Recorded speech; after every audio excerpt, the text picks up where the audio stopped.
Harupun baheula dimumule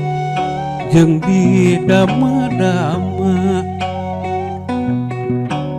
tuh dugi ka ayeuna panca tina panca anu artina lima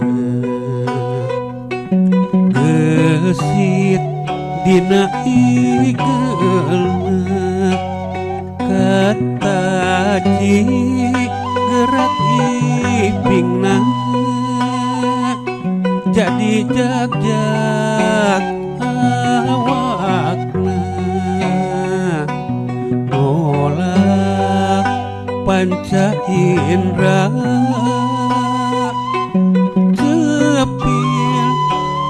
pangampung soca dugi ka pangrasa oma diajar penca jadi atikan Sunda lu ngabogaan wilayah Jember sarta Walu